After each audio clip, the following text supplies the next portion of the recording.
नमस्कार, काव्यांग एजुकेशन के मंच पर आप सभी का स्वागत, आप सभी का अभिनंदन।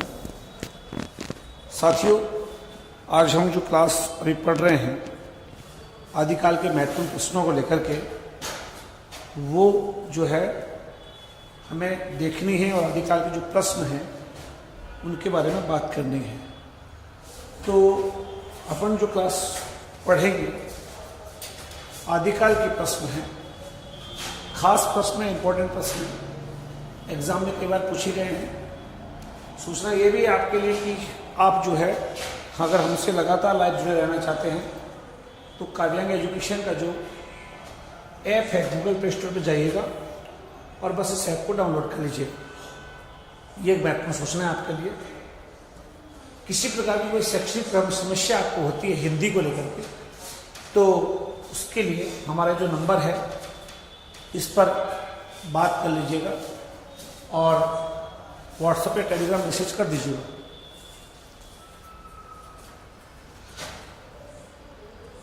ये हमारी कुछ किताबें आती हैं, हिंदी व्याकरण, हिंदी साहित्य का इतिहास और शिक्षण विधियाँ। ये तीनों किताबें आप हमसे पढ़ सकते हैं, ले सकते हैं, ऑनलाइन परचेज कर सकते हैं। इन किताबों में जो कुछ भी सामग्रियाँ हैं वो हमारे यहाँ वीडियो सोल्यूशन भी इसकी उपलब्ध है। तो आप हिंदी व्याकरण, हिंदी साहित्य का इतिहास और शिक्षण विधि किताबें काव्यांग पब्लिकेशन के माध्यम से परचेज कर सकते हैं, ऑनलाइन मंगा सकते हैं और बुक सेलर्स पर भी आप ले सकते हैं। प्रश्नों पे आते हैं। पहला प्रश्न आपके सामने है। देसिल बैना सब जन मिठा ते तेसन जपो अवट्ठा। विद्यापति की ये पंक्ति किस रचना से उद्धृत है? आपको याद रखना है कि देसिल बैना सब जन मिठा ते तेसन जपो अवट्ठा, ये जो पंक्ति है ये विद्यापति की किस रचना से उद्धृत है? आपको उस रचना का नाम बताना है कि आखिर ये किस रचना से ली गई है। कीर्ति पताका से, विद्यापति की पदावली से, दुर्गा भक्ति तरंगिणी से या कीर्तिलता से? कीर्तिलता, कीर्ति पताका, विद्यापति पदावली, दुर्गा भक्ति तरंगिणी, ये जो है विद्यापति की प्रमुख रचनाओं में से एक है। आपसे पूछा जा रहा है कि किस से है? देसिल बैना सब जन मिठा, देसी भाषा सभी को मीठी लगती है, सभी लोगों को अच्छी लगती है। ते तेसन जपो अवट्ठा, इसलिए मैं विद्यापति अवट्ठ भाषा का प्रयोग करता हूँ। अवट्ठ मतलब अपभ्रंश यानी देसी भाषा। तो ते तेसन जपो अवट्ठा, देसिल बैना सब जन मिठा, ये पंक्ति किससे ली गई है? ऑप्शन आपके सामने है। अगर आप आंसर पे जाते हैं तो ये कीर्ति लता की पंक्ति है। किसकी? कीर्तिलता की। 1380 ईस्वी में आई थी कीर्तिलता और उसी की ये पंक्ति है, कीर्तिलता से।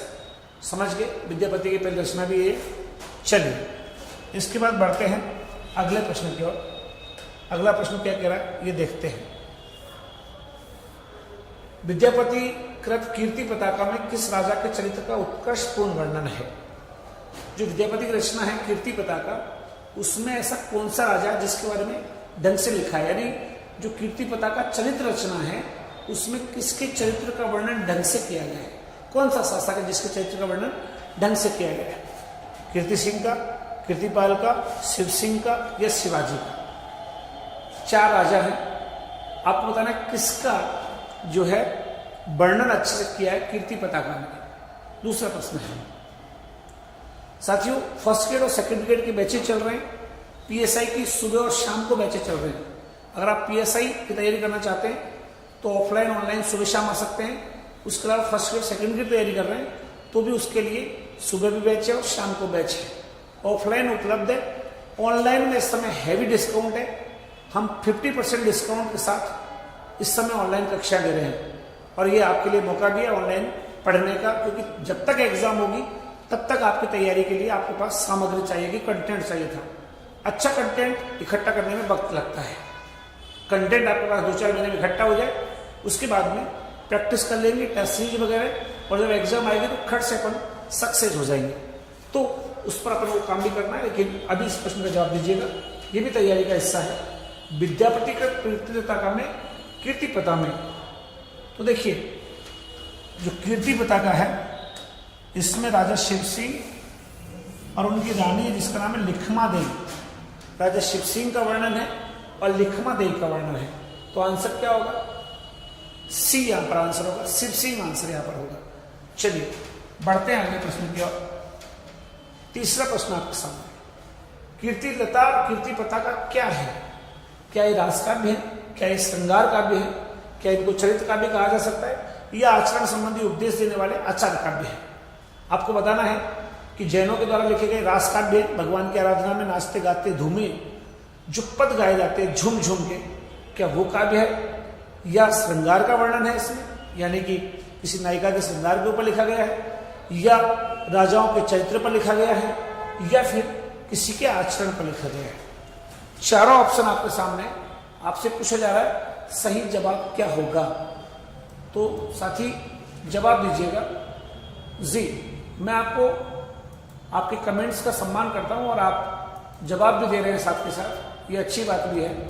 लेकिन थोड़ा सा ये है कि शिवानी गुनावत जी, रविंद्र वर्मा जी, जितेंद्र भामू जी, कोई दिक्कत नहीं है, कोर्स के लेकर के टेंशन मत करो, है ना। कोर्स बढ़िया चल रहा है, लगातार चल रहा है,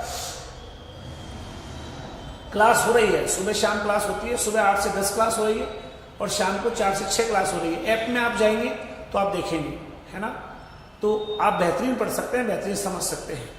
चलिए, कीर्ति लता और कीर्ति पताका रास काव्य है, श्रृंगार काव्य है, या फिर ये चरित्र काव्य है? तो अभी थोड़ी देर पहले आपसे मैंने बात करी कि चरित्र का वर्णन है, तो है ना, आपको पता है ना, जौनपुर के शासक कीर्ति सिंह का वर्णन है कीर्ति पताका में, और जो तिरहुत के राजकुमार हैं शिव सिंह, उनका वर्णन है कीर्ति पताका में। तो कीर्ति लता कीर्ति सिंह पर और उसके अलावा कीर्ति पताका शिव सिंह पर, तो दोनों के चरित्र का वर्णन है, इसलिए इसे क्या कहा गया? चरित्र काव्य कहा जाएगा। अगला देखते हैं, नंबर 4, चौथे प्रश्न पर बढ़ते हैं मित्रों। विद्यापति की ख्याति का आधार ग्रंथ उनकी कौन सी रचना है? यानी आपको वो रचना बतानी है जिससे विद्यापति की इमेज बनी, विद्यापति को फेमस हुआ, विद्यापति की कीर्ति का आधार ग्रंथ, विद्यापति जिससे लोकप्रिय हुए, कौन सी रचना है? कीर्ति लता है, या उनकी पदावली नाम से जो रचना आई थी मैथिली भाषा में वो है, या शिव सिंह के ऊपर जो कीर्ति पताका लिखी वो है, या फिर संस्कृत रचना विभाग सार है? कौन सी वाली है? 4 रचनाएं आपके सामने मौजूद है। आपसे पूछा जा रहा है कि उनकी ख्याति का आधार ग्रंथ कौन सा है। जब आप विद्यापति को पढ़ेंगे ना तो आपको पता चलेगा।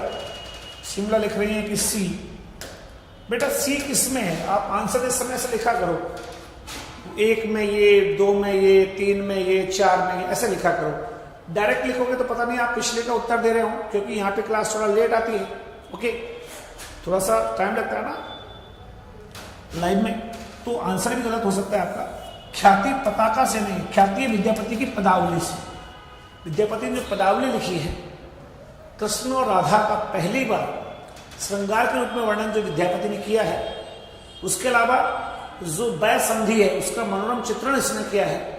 कबहु ढापे पट कबहु उघारी, कबहु बांधे कच कबहु विथारी, सहसा यौवन दूह मिल गैल, दूदल बने दंद पर गैल, मैथिली में लिखा है। तो ये जो पदावली है ये वास्तव रचना है उनकी, और इसी को कीर्ति का आधार ग्रंथ बोलते हैं। ओके, चलिए अगले प्रश्न पर बढ़ते हैं मित्रों। अगला प्रश्न आप देखिएगा, विद्यापति की पदावली का प्रकाशन कब हुआ था? 1303 में, 1403 में, 1315 में, 1421 में। पदावली का प्रकाशन कब हुआ ये आपसे पूछा जा रहा है। पदावली कब प्रकाशित हुई थी? जी 1303, 1403, 1315, 1421 बताइएगा। जरूर सेकंड ग्रेड का कोर्स लेना है तो आराम से लीजिएगा, कोई दिक्कत नहीं है। हमारा नंबर लिखा है, आप व्हाट्सअप कर दीजिएगा, ठीक है। और उसके अलावा ये जो नंबर आपके सामने प्लेट पे लिखा आ रहा है 982842404200 9828404200, ये 9414-153-400 यानी कि 400। तो आप कोई भी कॉल करेंगे तो आपको पूरी जानकारी दी जाएगी। हमारा पूरा स्टाफ, पूरी टीम आपकी हेल्प के लिए दिन रात काम करती है। मैं तो केवल पढ़ाता मात्र हूँ, बाकी सारा काम जो है हमारी टीम है पीछे से, जो पर्दे के पीछे काम करती है, उनको श्रेय जाता है। और उन्हीं की वजह से काव्यान अच्छा काम कर रहा है। वर्तमान में हिंदी में लीडिंग काम कर रहे हैं, और ये आप सब लोगों की दुआओं से है। तो चलिए, पदावली जो है वो कब आई थी? तो देखिए कीर्ति लता और कीर्ति पताका आई थी 1380 में और पदावली आई 1403 में। तो आंसर क्या हो जाएगा? 1403 ईस्वी। ओके, बी यहां पर आंसर है 5वें। छठे की ओर चलते हैं। आप जब भी जवाब दें लिख के दो, 5वें में ये, छठे में ये, पहले में ये, दूसरे में ऐसे। अब आपको इसका जवाब देना तो लिख के दो कि छठे में ये, ऐसे लिखो छठा और उसमें जो भी आंसर है वो ऐसे लिखो, ABCD कुछ भी। डायरेक्ट जवाब मत दो ना, क्योंकि समझ में नहीं आता आप किसका जवाब दे रहे हैं। विद्यापति पदावली की भाषा कौन सी है? ये अपभ्रंश में है, डिंगल में है, मैथिली में है या मैथिली हिंदी में है? वैसे आप मैथिली को मैथिली हिंदी कह सकते हैं, है ना। तो यहां पे मैं थोड़ा सा आपको आगे से आंसर देता हूं। मैथिली हिंदी से ही आंसर है, बाकी अगर मैथिली हिंदी ऑप्शन में नहीं होता तो मैथिली भी चलेगा, है ना, एक ही बात है। बिहार के एरिया में मैथिली हिंदी बोली जाती है। सीता जी का जहां जन्म हुआ था मिथिला क्षेत्र, वहां की भाषा है। विद्यापति वहीं के अच्छे वाले कवि हुए हैं। विद्यापति पदावली का प्रधान रस कौन सा है? श्रृंगार, वीर, रौद्र या शांत? यानी विद्यापति ने जो पदावली लिखी है, श्रवण कुमार जी, बिल्कुल सही जवाब आपका श्रवण जी। तो वो पदावली किस प्रधान रस में है? श्रृंगार में है, वीर में है, रौद्र में है या फिर शांत रस में है? अगर हम इस पर आए, पदावली के ऊपर बात करें, तो हम पाएंगे कि पूरी पदावली राधा कृष्ण के प्रेम पर वर्ण आधारित है। और जो एक लड़की है जो ना तो मैच्योर है और ना बालक है, यानी 12-13 साल की जो उम्र है उसकी, जिसको वयसंधि बोलते हैं, उस समय की जो लड़की है उसकी स्थिति ये होती है कि वो कभी तो अपने कपड़ों से शरीर को ढक लेती है माता पिता कहने पर, और कभी वो भूल जाती है कपड़ों को, क्योंकि उसमें बचपना हावी रहता है। तो इस तरह का जो चित्रण है वो श्रृंगार रस का चित्रण है और ए यहां पर सही आंसर होगा।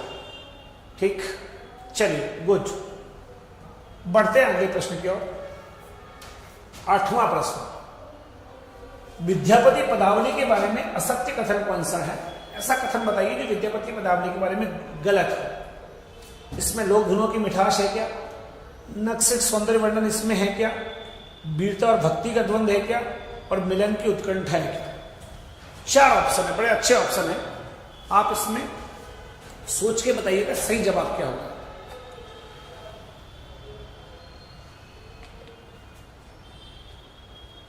आपका जवाब यहां पे आना चाहिए।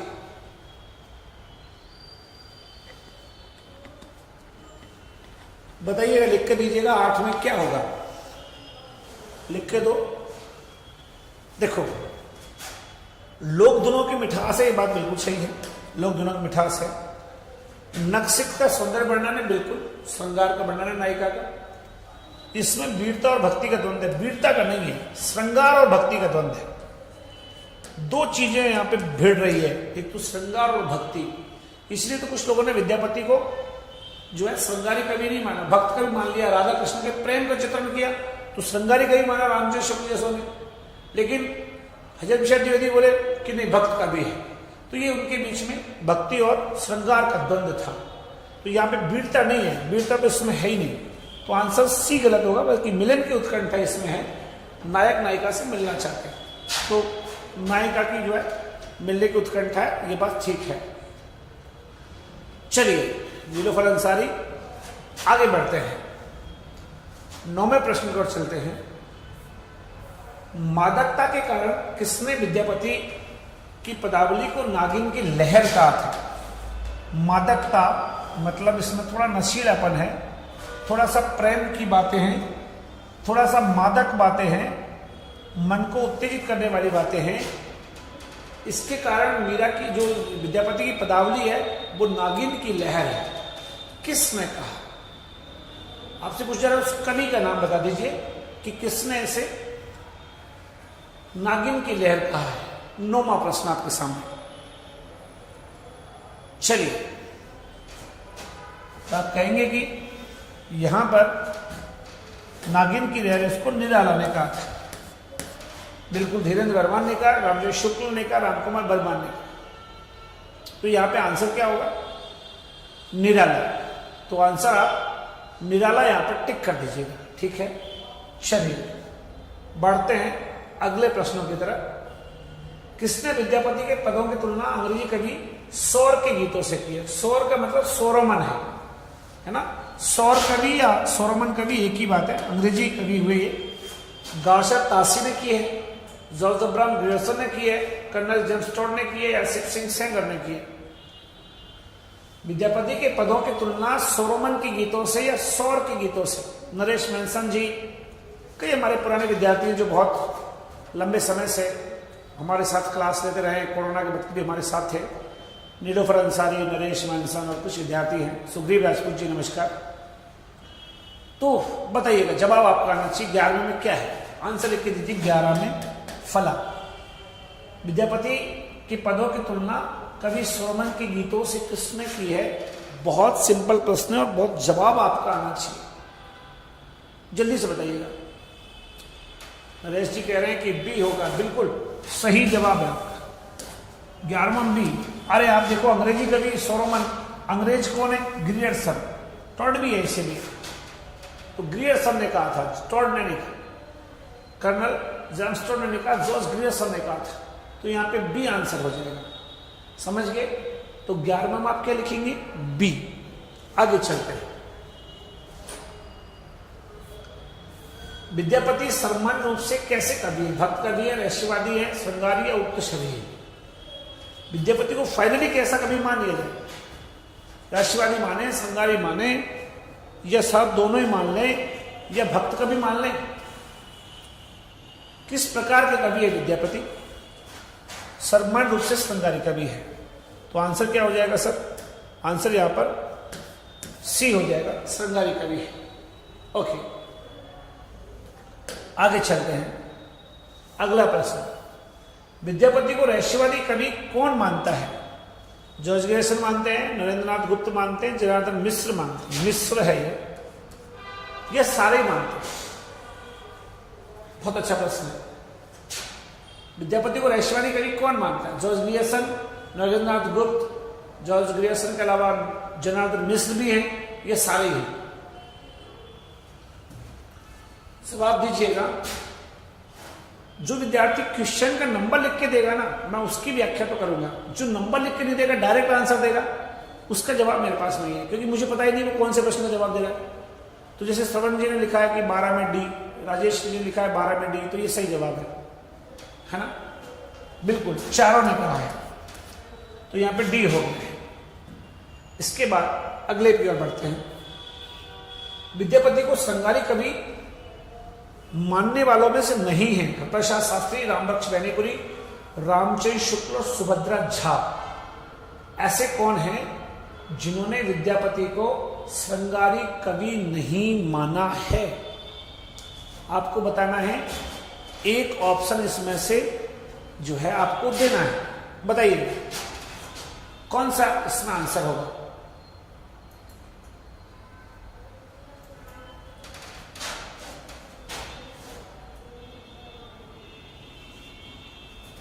बताइएगा कौन सा इसमें से आंसर होगा। विद्यापति को श्रृंगारी कवि किसने माना है, यह आपसे पूछा जा रहा है, और आपको बताना है कि आखिर किसने श्रृंगारी कवि विद्यापति को कहा है। जवाब दीजिए। प्रसाद शास्त्री, रामबख्श बैनीपुरी, रामचंद्र शुक्ल, सुभद्रा, किसने नहीं कहा? मतलब 3 तो कहने वाले हैं।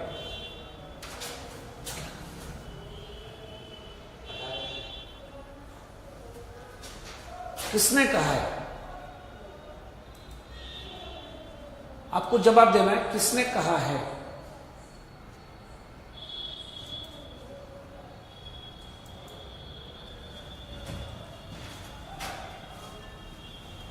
चलिए, आया आपके सामने जवाब? नहीं पता किसने नहीं कहा, ये आपको आइडिया नहीं है? बहुत सिंपल है। अरे हजर प्रसाद द्विवेदी, प्रसाद शास्त्री, ये कहाँ मानने वाले थे? इन्होंने तो कहा कि भक्त कवि है, ये भक्त कहने वाला है, श्रृंगारी कहाँ मानेगा? ये तीनों हैं जिन्होंने आपको श्रृंगारी कवि कहा। तो कौन शामिल नहीं है? आंसर हो जाएगा ए। अगला 15वां प्रश्न,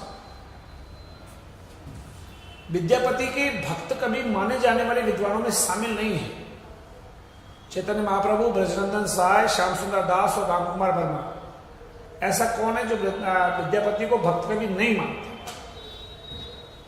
15वां प्रश्न, बहुत अच्छा प्रश्न, बहुत संजीदा प्रश्न। जवाब आप देंगे और बताएंगे कि आखिर इनमें से कौन है जो विद्यापति को भक्त कवि नहीं मानता। चैतन्य महाप्रभु मानते हैं, ब्रजेंद्र सहाय मानते हैं, कौन नहीं मानता? 15वां प्रश्न है, जवाब आपका आना चाहिए।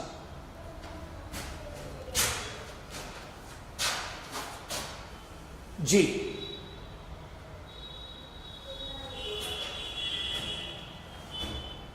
आपके कमेंट का मुझे इंतजार है कि आप बेहतर बताएंगे कुछ। जी,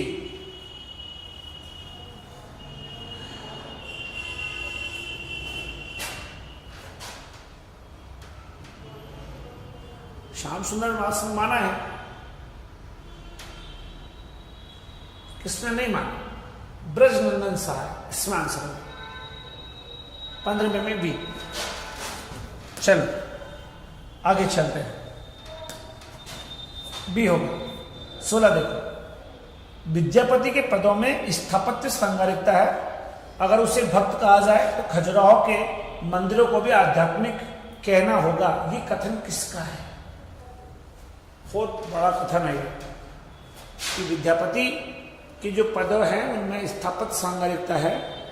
अगर आप विद्यापति को भक्त कवि कह देंगे तो फिर तो खजुराहो के जो मंदिर है ना, जहां अश्लील मूर्तियां बनी हुई है, उनको भी आप आध्यात्मिक कह दीजिए।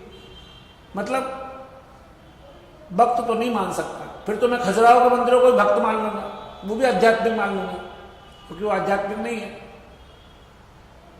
संगारी है। अश्लील मूर्तियां, नग्न मूर्तियां वहां तो खजुराहो एमपी। तो बताइएगा क्या लगता है आपको, क्या जवाब होगा? डॉक्टर बच्चन सिंह, रामबख्श वैनीपुरी, रामकुमार वर्मा और रामचंद्र शुक्ल, 4 आपके सामने ऑप्शन है। 16वां प्रश्न है, आराम से सोचिए, आराम से बताइएगा। जी, जवाब तो देना चाहिए आपको, कुछ तो जवाब दीजिएगा।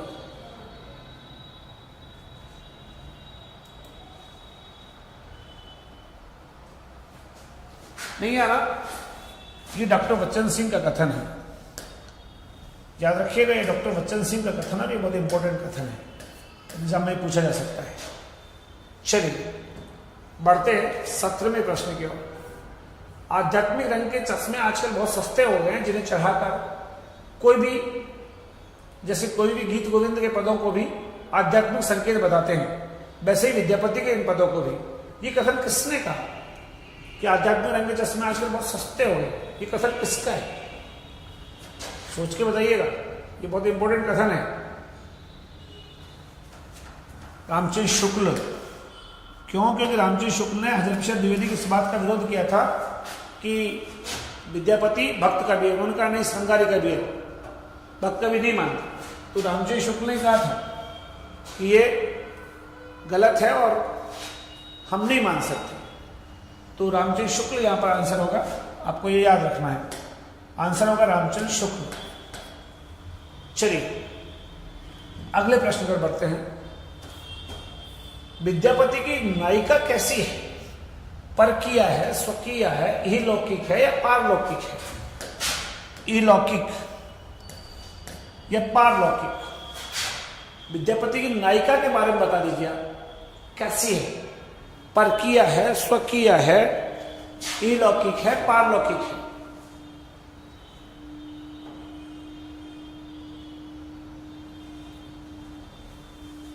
जवाब आपको आना चाहिए। राजेश जी कह रहे हैं 17वें का तो ठीक है, जो भी दे दिया, 18वें का दो आप जवाब। 18वें प्रश्न का जवाब दीजिएगा,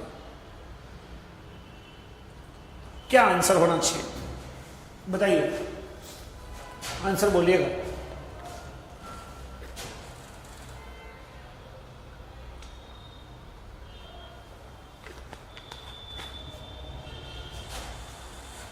एक कह रहे हैं ए, बिल्कुल परकीय नायिका है, आश्रित है वो नायक पर।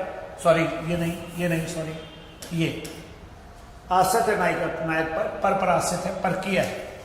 मुग्ध है वो नायक, ऐसी नायिकाएं जो मुग्ध होती है, परकीय होती है, अपनी ऐठ में नहीं है। 19 पे आइएगा। आदिकालीन गद्य साहित्य की प्रमुख रचनाएं हैं राउल वेल, इसको पूरा लिखिएगा, राउल वेल है, ये पूरा कर दिया मैंने, राउल वेल।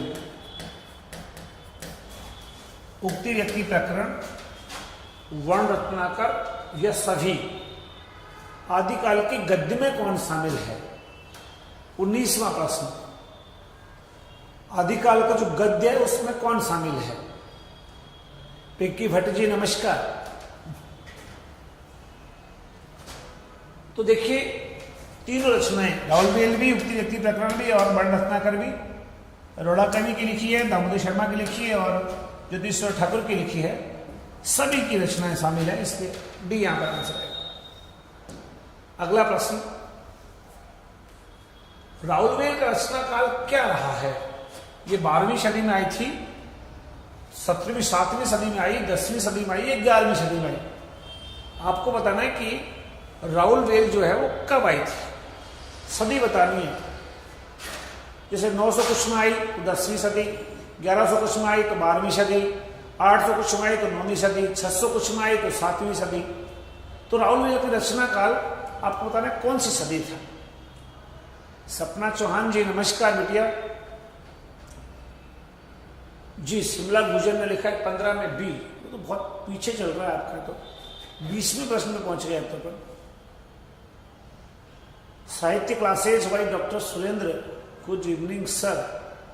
नमस्ते सुरेंद्र जी, बताइएगा। 20 में आंसर आया सी, बिल्कुल सही जवाब है। सबसे पहले ये जवाब आया है राजेश कुमार सैनी जी का। जी हाँ, 10वीं सदी में आई थी, रौला कवि लिखी थी, चट्टान पे लिखी हुई कृति है। तो ये मुंबई के प्रिंस ऑफ वेल्स संग्रहालय में मौजूद भी है। ये वहां से मिली थी, धार एमपी से मिली थी, ठीक है। तो आंसर होगा सी। राउल वेल के संबंध में असत्य कथन बता दीजिए। राउल वेल के बारे में कौन सी बात गलत है ये बता दीजिए। यह एक शिलांकर कृति है, बिल्कुल है, अभी बोला है मैंने। नायिका प्रदान करती है, बेल नायक है, चंपुल शैली का प्राचीनतम ग्रंथ है। आंसर ढूंढिएगा। चंपू शैली का प्राचीनतम ग्रंथ है, नायिका प्रदान करनी है, बेल नायक है, ये क्या इसका आंसर हो सकता है?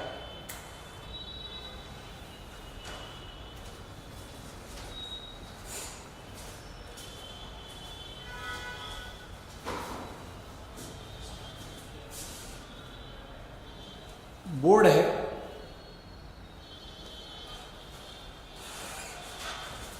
जी। शिलांकित कृति, शिलांकित कृति है, मुंबई के प्रिंस ऑफ वेल्स संग्रहालय मौजूद है। 7 बोलियों के शब्द है, राजस्थानी की प्रधानता है, रोड़ा कवि लिखी, 10वीं सदी की रचना है। नायक का नाम बेल नहीं है भाई साहब, नायिका का नाम तो राहुल है और राहुल के बारे में लिखा गया है। बेल का मतलब श्रृंखला है, तो बेल नायक नहीं है। ये आंसर होगा, ये पहले ही पूछा हुआ है। राणा जी नमस्ते। आगे चलते हैं।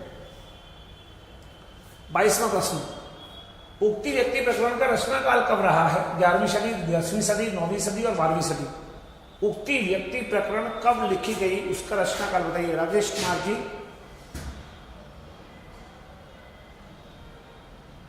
आपका स्टूडेंट हूं मैं सर, 2018। ओके, सेकंड ग्रेड की तैयारी अगर आप कर रहे हैं तो कोर्स वगैरह हम आपको दे देंगे, कोई ऐसा बड़ा इश्यू नहीं है। अगर आपको दिक्कत हो कोई तो बता दीजिएगा हमें। 50% ऑफ कर रहे हैं पुराने विद्यार्थियों के लिए, सीधा कि बस भाई पुराना विद्यार्थी है, बार बार फीस नहीं देगा, 50% ऑफ कर दो सीधा, तो कोई दिक्कत नहीं है।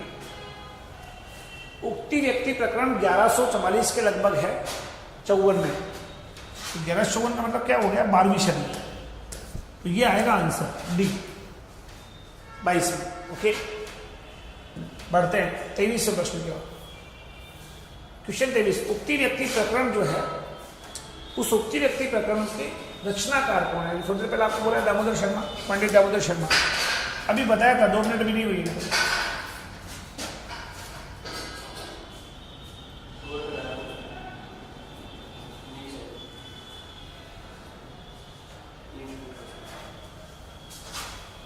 तो आंसर होगा बी, आंसर यहां पर बी होगा।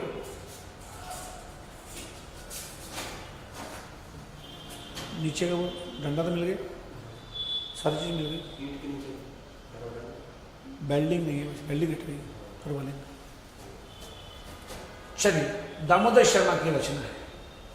नेक्स्ट, हिंदी में तत्समता की बढ़ती प्रकृति को दिखाने वाली रचना जो बोलती है ना, वेद पढ़ा विस्मृत अभ्यासी पुराण देखब धर्म करम। ये जो पंक्ति आती है तत्समता को बढ़ाने वाली प्रवृत्ति जो दिखाती है, किरणा देवी जी। शाम को आया करो आप सब लोग, 6 से 7 क्लास रहती है यूट्यूब पर, तो 6 से 7 का क्लास का टाइम है, उसमें आप आओ और पढ़ो, सीखो। रोज रोज अच्छा सीखोगे तो समझ में भी आएगा कुछ। तो बताओ ये किसने, किसकी रचना है? वेद पढ़ा विस्मृत अभ्यासी पुराण देखब और धर्म करम। ये किसने जवाब दिया है, किसने लिखी है? मतलब पंक्ति क्या वर्णरत्नाकर की है? नहीं, मैथिली में वो तो राहुल वेल में ना है ही नहीं। तो सर उक्ति व्यक्ति प्रकरण है, दामोदर शर्मा पंडित जी ने कर्मकांड और ज्योतिष को आधार बनाकर रचना लिखी थी। बिल्कुल, के.एम. रजनी सही कह रही हैं आप, यूपी बिजनौर से क्लास लेती हैं के.एम. रजनी जी, बिल्कुल रजनी सही जवाब है आपका। दामोदर शर्मा ने लिखी थी। बनारस और उसके आसपास की जो सभ्यता है, कल्चर है, उसको दिखाती है रचना। अगले चलते हैं 25वां, उक्ति व्यक्ति प्रकरण है नायक प्रधान रचना, सांगारिक रचना, कर्मकांड और ज्योतिष संबंधित रचना। अभी जस्ट बोला है कि कर्मकांड और ज्योतिष से संबंधित है, नायक नायिका काम नहीं, ये तो राहुल वेल में था। तो कर्मकांड ज्योतिष से संबंधित है।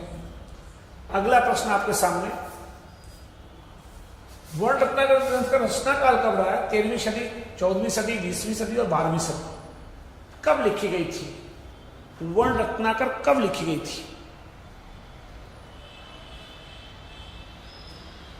देखिए, वर्ण रत्नाकर की अगर बात करेंगे तो वो वर्ण रत्नाकर मैथिलेश्वर ठाकुर की रचना है। पहली बात, आवाज गूंज रही है, कोई बात नहीं बेटा, गूंज जाने दो। आवाज साफ तो आ रही है आपको? थोड़ा बहुत तो चलता है। आप तो जवाब दीजिए, 26 प्रश्न में क्या होगा आंसर?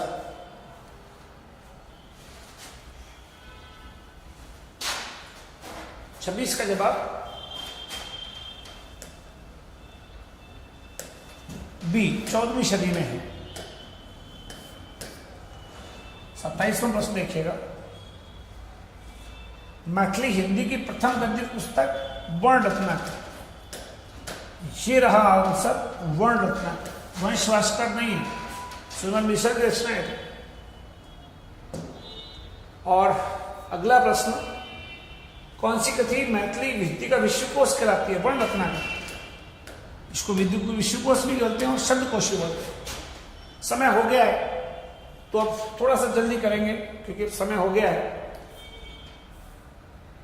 का प्रकाशन 1952 ईस्वी में एशियाटिक सोसाइटी ऑफ बंगाल के द्वारा करवाया गया था। भगो मिश्र सुनीति कुमार चटर्जी ने। ये भी वर्ण रत्नाकर है। वर्ण रत्नाकर काशी नागरिक प्रचारणी सभा छपी थी, sorry Asiatic Society of Bengal छपी थी कलकत्ता से, और सुनीति कुमार चटर्जी और भगो मिश्र इसका संपादन कराया 1952 में। तो 1952 की ये रचना कौन सी है? वर्ण रत्नाकर है। और अंतिम पूछना, वो समय हो गया, रणमल्ल छंद के रचनाकार कौन है? रणमल्ल छंद लिखा श्रीधर व्यास ने। यह आंसर होगा बी। कोई भी कोर्स अगर आपको चाहिए, हिंदी का कोई भी कोर्स आपको, ग्रेड फर्स्ट, सेकंड, पीएसआई, अभी सब इंस्पेक्टर की भर्ती आ रही है राजस्थान में, कोई भी कोर्स अगर आपको चाहिए तो हमारा जो नंबर आपको दिया हुआ है इस पर कॉल करिएगा, ऐप डाउनलोड करिएगा, यूट्यूब सब्सक्राइब रखिएगा और रोज 6 से 7 बजे आइएगा ताकि आप क्लासेज का एंजॉय कर सकें, क्लासेज को ढंग से पढ़ सकें, समझ सकें, सीख सकें। बस मैं आपसे इतना ही कहूँगा और कल आपसे फिर मुलाकात होगी, कल आपसे फिर बात करेंगे। तब तक के लिए शुक्रिया, नमस्कार, थैंक यू।